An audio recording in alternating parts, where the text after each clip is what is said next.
Tuan-tuan dan puan, welcome back to my channel Jack here. Yes, kalau korang tak tahu, ini adalah Honda City Hatchback RS yang aku dah buat video dan review dan bagi kinjaman meneliti mengenai kereta ini. Link di bawah. Aku dalam video ni, aku nak buat pengiraan sikit. Yelah sebab aku malangnya, aku ada background accounting sedikit. Jadi amount duitan tu aku rasa sensitif sikit. Jadi kalau korang tak tahu, kereta ini adalah 20k 20k top up berbanding dengan V-Spec diorang. Okey, kalau V-Sensing adalah 16k. Itu tetap bagi aku harga yang agak tinggi untuk top up untuk ambil kereta ini. Tapi kalau korang tak tahu, walaupun harga yang tinggi itu, korang dapat main selling feature yang kereta ini adalah hybrid engine. Kalau hybrid engine, kalau korang tak tahu, secara armnya ada penjimatan minyaknya secara long run lah. Secara long run adalah apa? Penggunaannya lama. Jadi dengan itu aku nak buat pengiraan sikit. Adakah berbaloi kalau korang ambil kereta ini dengan harga yang kayangan ini? Berbaloi tak kalau korang ambil kereta ni dengan penjimatan minyak itu berbanding dengan kereta Honda City Hatchback biasa diorang? Aku nak buat pengiraan sikit tapi aku tak boleh buat kat sini sebab kat sini tak ada komputer. Jadi yo, aku kembali dengan muka yang fresh sikit, dengan rambut yang pendek semua, baju pun dah lain semua kan. Jelas sebab aku dah habis syuting yang tu, aku pun dah letih, dah tidur. Jadi inilah keesokan harinya. Dan sebelum kita mula dengan video ni, kita akan special mention khas kepada sponsor kita pada hari ini adalah Scarlet Whitening. Yes, kalau korang tak tahu, Scarlet Whitening adalah produk shampoo dan body wash dan scrub segalanya datangnya daripada Indonesia. Dan ini adalah shampoo and conditioner terbaru diorang. Korang boleh tengok, ini adalah nama dia apa Jordanian Sea Salt Shampoo, and this one is Jordanian Sea Salt Conditioner. Kalau korang tak tahu, ini adalah official daripada mall diorang. Korang boleh sahkan dengan scankan QR code ini. Kalau korang tak tahu, kalau mungkinlah korang beli daripada Shopee dengan ataupun seller-seller lain kan, mungkin akan dapat produk yang tipu sebab tak ada official barcode diorang yang boleh scan. Produk ini adalah autentik. Lepas tu pula, kalau korang tak tahu, Scarlet Whitening segala produk diorang adalah disahkan oleh BPOM. Susah nak sebut sikit iaitu Badan Pengawas Obat dan Makanan. Jadi disahkan produk ini adalah selamat dan juga halal. Aku pun dah try yang ini adalah shampoo. Jadi bau dia, kalau korang tak tahu bau dia lebih kepada macam bunga dan dia macam hotel. Yes, kalau korang yang suka curi hotel shampoo dan conditioner, jangan tak payah curi lah. Ni pun dah ada dah. Bau dia sangat wangi. Lepas tu kegunaan dia, kebaikan shampoo ini adalah dia membersihkan kulit rambut korang dan juga rambut korang. Of course, is a shampoo. Dan juga dia akan mengkontrol pengeluaran minyak atas kulit korang. Yelah, selepas dah shampoo, sepanjang hari rambut korang tak akan nampak macam berminyak kan. Lepas tu juga dia akan mengkuatkan akar korang agar pengurangan pengguguran rambut korang. Betul lah tu, pengurangan guguran korang. Apa aku cakap tadi? Selepas korang dah shampoo, of course lah kena guna Scarlet Jordanian Sea Salt Conditioner. Tengoklah rambut aku berkilat, bercantik semua kan.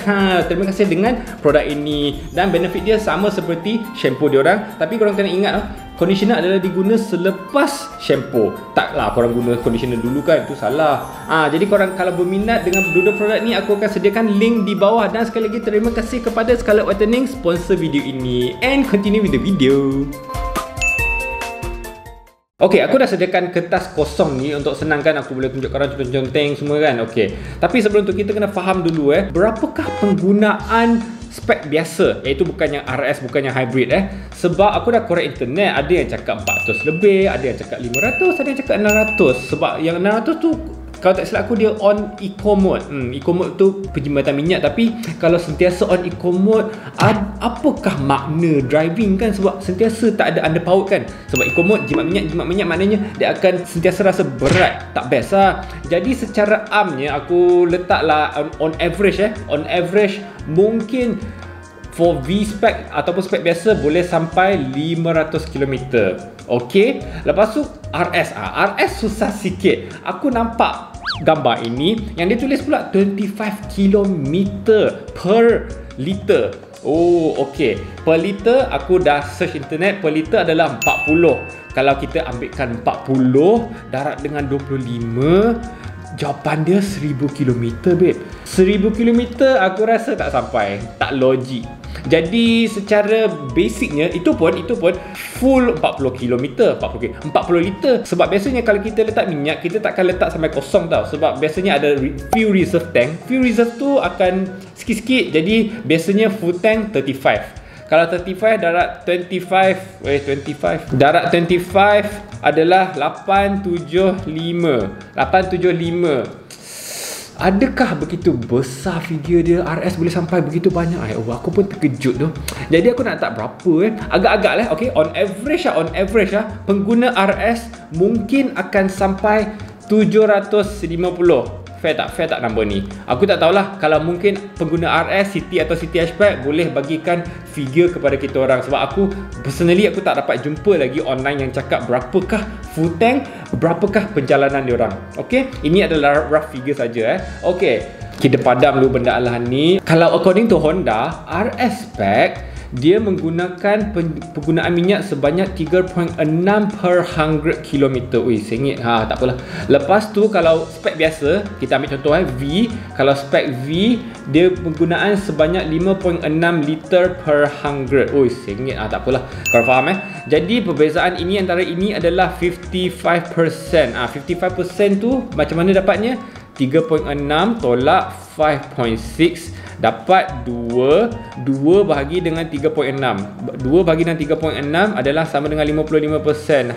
Itulah aku nerd sangat kan dari segi matematik ni. Okey, tak tahulah ini membantu ke tidak, tapi perbezaannya according to Honda 55% fuel saving.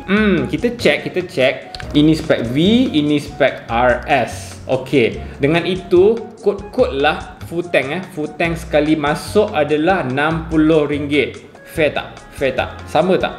Boleh tak aku cakap macam tu? Boleh lah kan? Kalau contohnya kalau masukkan full tank, jadi untuk versi petrol adalah sebanyak 12 sen. Kalau untuk RS 8 kupang. Yes, jadi kira adalah penjimatan sikit antara dua ni kan. Tapi kita macam ni kita tak nampak sangat tau. Apa kata dalam setahun, okey, setahun contohnya on average kebiasaannya orang akan jalan 20 km. 20,000 km. Kalau 20,000 km kita darab dengan yang itu adalah ni untuk V, untuk RS adalah sebanyak 2,400 untuk minyak sahaja. Okey, ini adalah korang dah faham Jadi untuk RS, penggunaan minyak dia adalah sebanyak RM1,600 sahaja setahun.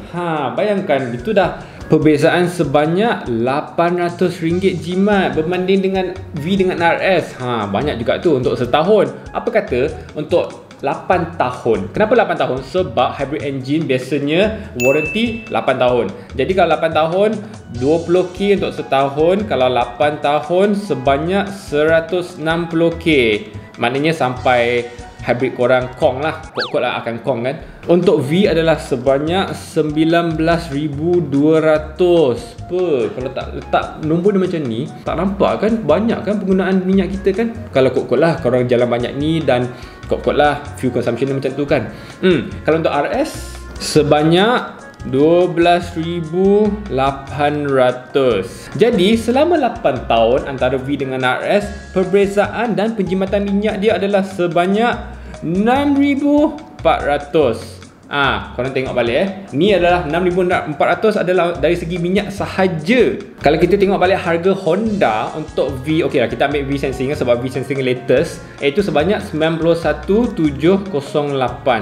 Kena note harga ni sebelum SST mungkin SST lebih tinggi. Lepas tu pula untuk RS adalah sebanyak 107,783. Ada anggaran sebanyak 16k difference. 16k difference ini kot-kot lah kita tolak sebab kita jimat minyak kan, kita guna hybrid. Tolaklah duit untuk penjimatan minyak itu adalah sebanyak ini dan kita dapat beza dia adalah sebanyak ini, 9,000 something. 9,000 something. Aku tak tahulah untuk aksesoris yang tengoklah rim dengan mungkin muka depan dengan diffuser semua tu kan, aksesoris dan electronic handbrake mungkin itu mahal sikit. Jadi dengan itu aku tak tahulah berbaloi ke tidak korang nak ambil RS. Dalam pinggiran ini bagi aku rasa berbaloi. Aku rasa berbaloi. Tapi untuk selama jangka hayat 8 tahun, kau tengoklah, sebab pengiraan ini adalah selama 8 tahun penggunaan kereta RS hybrid dengan perbezaan dengan yang petrol. Jadi bagi aku dah nampak nombor ni, aku akan ambil RS. Yes. Tapi yelah, korang kena pertimbangkan juga kan. Bulanan agak tinggi berbanding dengan RS dengan yang V. Jadi itu pun kena tengok kemampuan korang. Kalau korang memang berminat untuk dapatkan kereta yang ada lebih toki, penjimatan minyak dengan spek-spek yang lebih cantik-cantik semua tu kan, korang boleh tengok review di bawah. And that is all for now. Thanks juga semua cik. Aku harap video ni adalah bermanfaat kepada korang dan korang boleh sharekan kepada kawan-kawan dan family-family korang. Thanks juga semua cik. See you in the next video. Ciao.